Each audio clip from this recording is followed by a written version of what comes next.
Hello aspirants, welcome to free job guide Telugu YouTube channel. ఇవాళ వీడియోలో staff selection commission నుంచి stenographer post కి సంబంధించినటువంటి నోటిఫికేషన్ అయితే రావడం జరిగిందనమాట. సో ఈ స్టెనోగ్రాఫర్ కి సంబంధించి అంటే ఎవ్రీ ఇయర్ కూడాను ఈ స్టాఫ్ సెలెక్షన్ నుంచి మనకు వస్తూ ఉంటుంది. సో ఆ నోటిఫికేషన్ అనేది రానే వచ్చేసింది అనమాట. ఇందులో ఈ స్టెనోగ్రాఫర్ లో కూడాను group C and group D అనేది కేటగిరీ వైజ్ గా ఉంటాయి అనమాట. సో ఈ అంటే పొజిషన్ స్టెనోగ్రాఫరే, ఇందులో group C and group D categories అనేవి డివైడ్ చేసి ఉంటారనమాట. ఆ నోటిఫికేషన్ అనేది వచ్చిందనమాట. ఈ వీడియోలో మనం ఆ నోటిఫికేషన్ కి సంబంధించినటువంటి పూర్తి వివరాలు ఏవైతే ఉన్నాయో వాటన్నిటి గురించి మనం ఈ వీడియోలో తెలుసుకుందాం. ఇక్కడ చూసినట్లయితే సో ఈ పోస్ట్ ఆల్రెడీ మనం స్టెనోగ్రాఫర్ అని చెప్పేసుకున్నాము. ఇందులో ఎన్ని నెంబర్ ఆఫ్ వేకెన్సీస్ ఉన్నాయి, దీని తర్వాత నోటిఫికేషన్ లో మెన్షన్ చేసినటువంటి ఇంపార్టెంట్ డేట్స్ ఏంటి, వీటి యొక్క శాలరీ అనేది ఏ విధంగా ఉంటుంది, ఈ ఉద్యోగాలకి కావాల్సినటువంటి ఎలిజిబిలిటీ క్రైటీరియా ఏంటి, తర్వాత స్కీమ్ ఆఫ్ ద ఎగ్జామినేషన్ అనేది ఏ విధంగా కండక్ట్ చేస్తారు అనేటువంటి అంశాలన్నీ కూడాను మనం ఈ వీడియోలో తెలుసుకుందాం. సో ఇది మనకి స్టెనోగ్రాఫర్ అనమాట. టోటల్ గా 261 పోస్టులు అనేవి రిలీజ్ చేశారనమాట.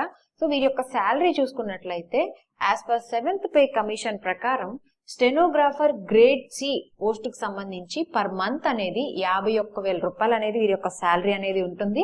అదే విధంగా స్టెనోగ్రాఫర్ గ్రేడ్ డి పోస్ట్ కు సంబంధించి వీళ్ళకి నెలకు వచ్చేసరికి 36,000 రూపాయలు అనేది వీరి యొక్క శాలరీ అనేది ఉంటుందన్నమాట.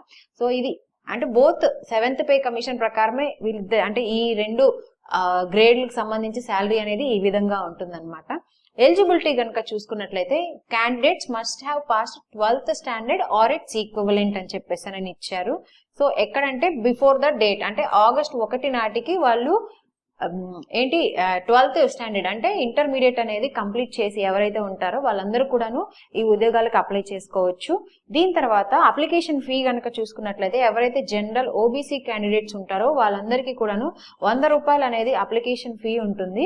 మిగతా వాళ్ళు అంటే ఎవరైతే ఎస్సీ ఎస్టీ పీడబ్ల్యూడి అదేవిధంగా ఫీమేల్ క్యాండిడేట్స్ ఉంటారో వాళ్ళకి ఫీ ఎగ్జామ్షన్ అనేది ఇవ్వడం జరిగిందనమాట.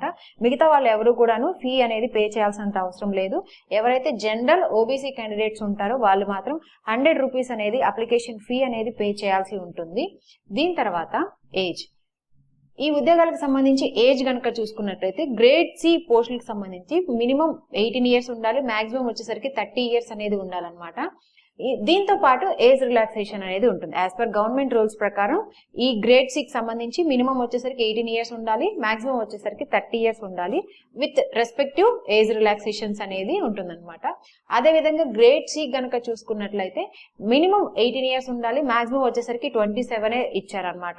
దీంతో ఇక్కడ కూడా మనకి ఏజ్ రిలాక్సేషన్ అనేది ఇచ్చారు. బట్ ఇక్కడ ఇందులో గ్రేడ్ సి వాళ్ళకి 30 సంవత్సరాలు అనేది ఇచ్చారు, గ్రేడ్ డి వాళ్ళకి 27 సంవత్సరాలు మాత్రమే ఇచ్చారు. ఇక్కడ కూడా మనకి ఏజ్ రిలాక్సేషన్ రెండు గ్రేడ్ సి గ్రేడ్ డి రెండింటికి కూడాను ఏజ్ రిలాక్సేషన్ అనేది వర్తిస్తుంది. సో ఈ మినిమం ఇంత ఉండాలి, మాక్సిమం అనేది ఇంత ఉండాలన్నమాట ఈ పోస్టులకు సంబంధించి. ఇకపోతే డేట్ ఆఫ్ ఇంపార్టెంట్ డేట్స్ ఏమేమి ఉన్నాయి అనేది ఒకసారి చూద్దాము. అప్లికేషన్ అనేది June 6th ఆల్రెడీ మనకి స్టార్ట్ అయిపోయింది. లాస్ట్ డేట్ వచ్చేసరికి 26th జూన్ లోపు అప్లై చేసుకోవాల్సి ఉంటుంది అనమాట. ఏదైతే ఫీ పేమెంట్ ఎవరైతే చేయకుండా అప్లికేషన్ స్టార్ట్ చేసి మధ్యలో ఫీ పేమెంట్ దగ్గర ఆగిపోయారో వాళ్ళకి మాత్రం 27th జూన్ లోపు మనం అంటే ఈ ఫీజు కట్టేసేసి అప్లై చేసుకోవచ్చు అనమాట. దీని తర్వాత ఏదైనా ఫామ్ కరెక్షన్ అవన్నీ ఏవైతే ఉంటాయో July 2 లోపు ఈ ఆన్లైన్ పేమెంట్ కానీ లేదంటే కరెక్షన్ ఆఫ్ ఛార్జెస్ కానీ ఇవన్నీ ఉంటాయి అనమాట. ఏంటంటే ఈ కరెక్షన్స్ ఏవైతే ఉన్నాయో వాటికి మనం ఒక 100 రూపీస్ అనేది పే చేయాల్సి ఉంటుంది అనమాట. ఆ ఫీ పేమెంట్ చేసేసేసి July 2 లోపు అనేది మనం ఆ కరెక్షన్స్ సపోజ్ నేమ్ లో కరెక్షన్స్ కానీ లేదంటే క్యాస్ట్ ఏదైనా తప్పు పడితే అలాంటి కరెక్షన్స్ మేజర్ కరెక్షన్స్ ఉంటాయి కదా, అవన్నీ కూడా June 2 లోపు అనేది మనం కరెక్షన్ చేసుకోవచ్చు. అంటే పేమెంట్ కట్టేసేసి మనం కరెక్షన్ చేసుకోవచ్చు అనమాట. దీని తర్వాత సిబిటి ఎగ్జామ్ అనేది ఎప్పుడు ఉంటుంది అనేది కూడా డేట్స్ అనేవి మెన్షన్ చేశారు. August 6th నుంచి August 11th మధ్యలో ఈ స్టెనోగ్రాఫర్ కి సంబంధించినటువంటి ఎగ్జామ్స్ సిబిటి ఎగ్జామ్స్ అనేవి జరుగుతాయి అనమాట. అప్లికేషన్ లింక్ అనేది కూడా నేను మీకు కింద డిస్క్రిప్షన్ లో మెన్షన్ చేస్తాను. సో ఎవరైతే ఇంట్రెస్టెడ్ క్యాండిడేట్స్ ఉన్నారో వాళ్ళందరూ కూడాను ఈ ఉద్యోగాలకి తప్పకుండా అప్లై చేసుకోండి. ఎందుకంటే ఇట్లాంటి మంచి అవకాశం రాదు. సో శాలరీ చూసారు కదా, స్టార్టింగే 50,000 అలా ఉంది.